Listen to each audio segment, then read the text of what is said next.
Este é o Conexão ND, hoje com a honrosa presença do empresário gestor de saúde Luiz Gonzaga Coelho, participante de várias empresas, conselheiro, diretor na área da saúde e também de outros segmentos do setor produtivo de Santa Catarina. Gonzaga estava falando agora há pouco sobre a questão da reforma tributária. Em primeiro lugar, o senhor acredita na reforma tributária, na aprovação pelo Congresso? Esse Congresso aí não me parece muito produtivo, não, hein? Assim, de novo, eu sou otimista, então acredito que ela vai ser discutida e votada. Mas a minha preocupação não é essa. A minha preocupação é que nós não temos 10 anos. A melhor das reformas, mesmo parcial ou ampla, o processo até você começar a ter alguns resultados são de 10 anos. É melhor do que nada. É melhor do que nada. Mas eu penso que a gente poderia ser mais agressivo, ir mais longe, né? No entendimento e num desenho um pouco mais amplo. Vamos lá, qual é o problema do Brasil? O problema do Brasil é a baixa geração de riqueza. Nós somos um país pobre. Somos a 7ª, 8ª economia do mundo, mas somos pobres. 7,5 trilhões de PIB no ano passado, 7,4. 35% é a carga fiscal que nós temos, segundo o que a Fundação Getúlio Vargas anunciou lá. Isso dá 2,5 trilhões. Se eu divido 2,5 trilhões por 215 milhões de habitantes, eu tenho R$900 para oferecer saúde, segurança, educação, previdência social, com mais de 30 milhões de beneficiários, né? Infraestrutura e manter a máquina pública. Não é possível. Qualquer pessoa tem esse entendimento de saber, olha, matemática, 7,4, 35% dá 2,5, divide por 215 milhões, não dá. Então, o que nós precisamos? Gerar riqueza. O que gera riqueza? O Estado, quando ele desenha a estrutura tributária, ele pode dizer para o cidadão, vá por aqui, vá por aqui. E esse aqui pode ser um gerador de riqueza. Eu estava falando antes, né? Por exemplo, como o Estado cobra? É a burocracia, né? Então, essas reformas já estão trazendo simplificação. Nós gastamos 150 dias por ano para calcular o imposto devido e para pagar. Além disso, tem uma insegurança jurídica e que ainda nos coloca em risco, né? Então, esse é um problema que as empresas enfrentam. Então, esse como é algo que tem que ser resolvido, né? Existem países onde, por ano, você gasta 5 dias para todas as questões fiscais. Depois, o quando se cobra. O Brasil é um dos únicos países que cobra o imposto em regime de competência. Isso quer dizer, ele cobra o imposto quando você declara, olha, eu fiz uma venda aqui para um cliente que vai me pagar daqui a 90 dias. Ok, o ICM, o IPI, o PiscoFins, se você é uma indústria, você vai pagar no dia 10 ou 15 do mês que vem. Esse dinheiro não está no seu caixa. Quer dizer, o Estado agrava a situação das empresas quando ele cobra o imposto em regime de competência, porque ele cobra até o imposto sobre o lucro do dinheiro que não está no seu caixa, antecipadamente. Então, ele já diz para o empresário, não, espera aí, além de me pagar um imposto que é exagerado e em origens que inibem o desenvolvimento econômico, eu ainda vou te cobrar antes. Você vai buscar dinheiro no banco para me financiar. Isso é inadmissível. Então, eu falei do como e do quando. Os países que cobram imposto em regime de caixa, ele cobra quando o dinheiro está no bolso da empresa ou do trabalhador, ele tem muito mais certeza de cobrar o dinheiro e é muito mais confortável para aquele que vai pagar. Ele não precisa ir num banco pegar um empréstimo para pagar imposto. Depois, tem o onde cobrar, né? Então, no Brasil, se você investe na Bolsa e ganha dinheiro investindo na Bolsa, né, você vai pagar de 15% a 22% de imposto. No ano passado era 25%, né? Mas se você tira dividendos da empresa, empobrece a empresa, em vez da empresa comprar mais máquinas, gerar mais empregos, você tira dividendos, você não paga imposto. É zero de imposto, né? Você tem uma tributação no consumo que é absurda, que corrói a capacidade, o poder de compra do trabalhador, que essa é a chave, né? Henry Ford, quando ele criou a Ford, e disseram, pô, mas para que uma linha de montagem desse tamanho? Para quem você vai vender tantos automóveis? E ele disse, para o meu trabalhador, porque é a própria geração de riqueza que permite um desenvolvimento de toda a sociedade como um todo. Pois é, nessa palestra lá o senhor mostrava que a importância de aumentar a renda do trabalhador. Eu gostaria que o senhor esclarecesse um pouco mais essa sua tese defendida no Fórum Empresarial, de que o importante para dinamizar a economia, para a retomada do desenvolvimento nacional, da economia nacional, que houvesse melhoria da renda do trabalhador. Como é que é possível se aumentar o salário assim com um decreto, com a canetada? Não, isso não existe, né? Até quando eu li no jornal, o Estado criou 100 mil empregos, ou 10 mil, não é o Estado que cria, né? São os empresários, são as empresas que criam.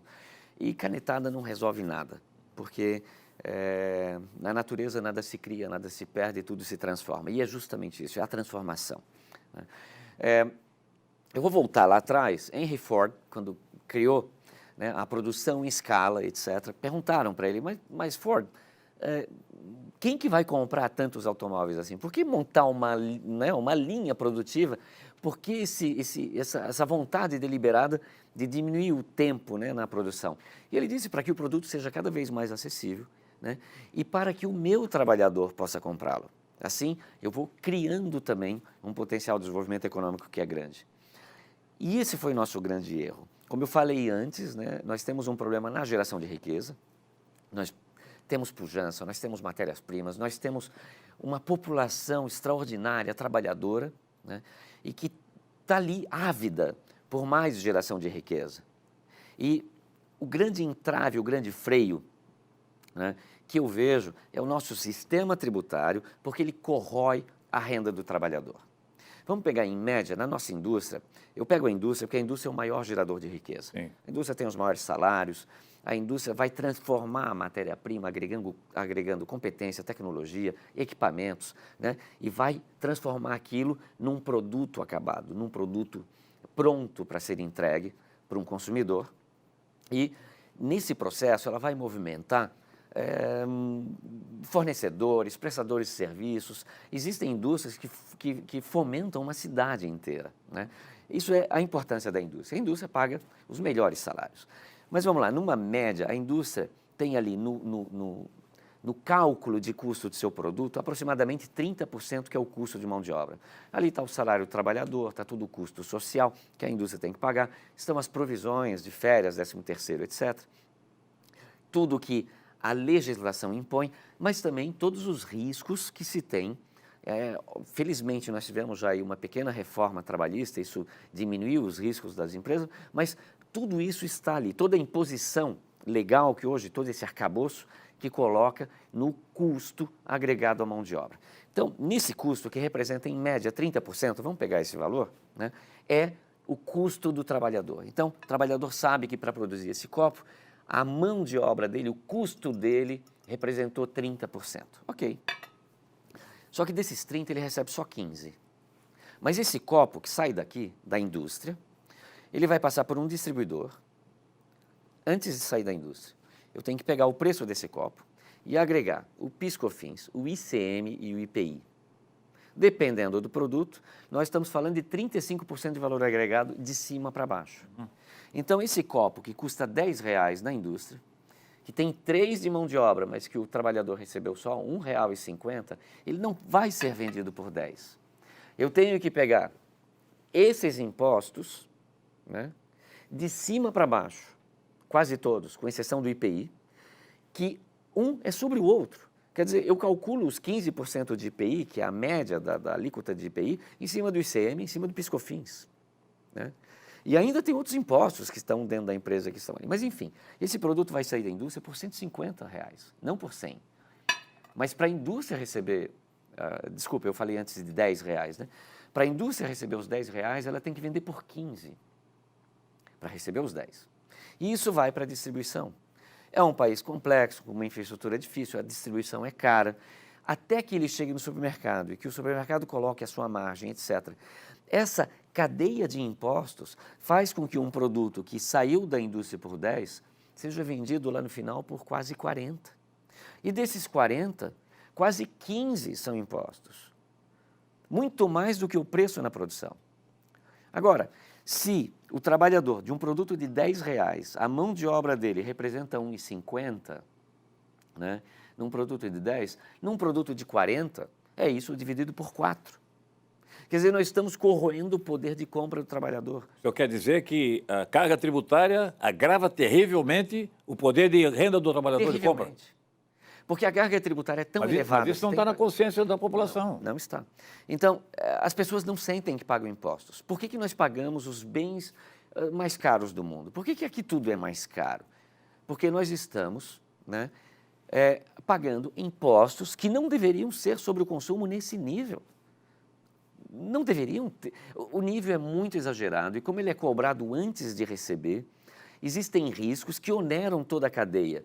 E cobrado também diretamente? Sim. Doutor, é o seguinte, o senhor que viveu na Europa, especialmente na Suíça, né, que é considerado um exemplo não só de prisão, mas de organização, tudo. O fato do IVA ser um imposto cobrado em muitos países, Estados Unidos, país da Europa e tal, até na Escandinávia, que leva o consumidor a pagar na hora, que o preço desse copo é 10, o IVA bota mais um 10 ou 15%, então ele sente na hora, isso gera uma educação, uma conscientização a respeito da carga tributária nessa população? Gera, e ele é admissível até 10 ou 15%. Imagine aqui que estão querendo fazer um IVA de... Vai ser quanto? Eles não estão querendo reduzir, eles querem somar IPI, ICM, PIS/COFINS. Vai ser um monstro esse imposto, né? É resolutivo? É resolutivo. Se você me perguntasse, tá, qual que seria a fórmula mágica? Eu diria que é a mesma que foi utilizada pela Áustria, pela Suíça, por todos os países que eram pobres e se tornaram ricos. Austrália joga tudo no lixo e cria uma estrutura que é diferente. Como? Imposto sobre o consumo pequeno. Na Suíça é 7%. Então, alguma coisa entre 7 e 10. Sobre o consumo, 7 e 10. Único, como um IVA. Tá? Depois, zera ou diminui os impostos sobre patentes, royalties, tudo que é gerador de riqueza, sobre ganho de ativos. Zerar esse imposto, para incentivar que as pessoas investam em ações, em empresas, etc, etc, etc. Cobre imposto sobre dividendos, cobre imposto sobre ganho, sobre renda. Motive o aumento do salário do trabalhador, né? Motive a geração de riqueza, que essa seria a grande fórmula. Tá? Então, esse IVA, como estão falando aqui no Brasil, a TVA, o que quiser, é importantíssimo, mas ele tem que ser de um nível que possa ser absorvido e que tenha que ser demonstrado, o preço aqui, né? Ele tem que estar na vitrine sem o IVA, para a pessoa saber quanto que ela está pagando naquele imposto, e não é o que eles querem, né? E tem também outra coisa que eu acho que é fundamental, isso eu aprendi na Suíça, né?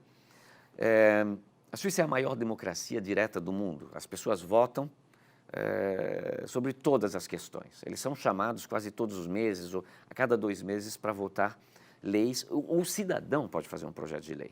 Tá? Mas como que funciona lá? O que você paga de imposto, né, depende da localidade onde você mora. Os cantões?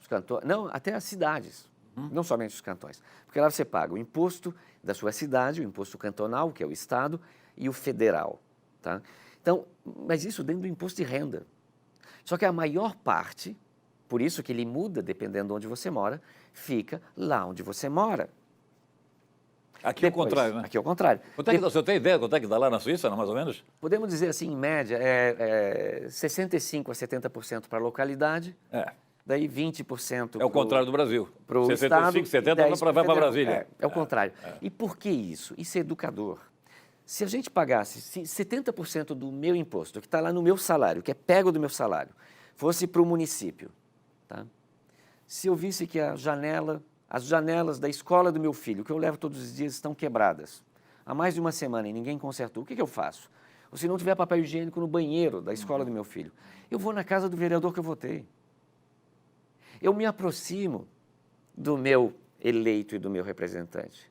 Hoje as pessoas nem sabem o nome do vereador que votaram na última eleição. E deveria ser o mais importante. Mas porque o dinheiro não está no município. Isso é muito ruim, né? Nós temos um sistema tributário às avessas. Só que o mundo evoluiu. O mundo inteiro evoluiu na concepção de sistemas tributários. E nós ficamos inventando jabuticabas, utilizando uma porção de coisa que no mundo inteiro foi perverso, e ainda queremos aumentar essa coisa, sem olhar onde funciona. Para encerrar, nós estamos aí no final do programa. Esses últimos acontecimentos do Brasil, esses atos totalitários de ministros do Supremo, essas barbaridades lá da CPI da pandemia, enfim, desrespeito aos depoentes e tal, tudo isso está acontecendo no Congresso Nacional.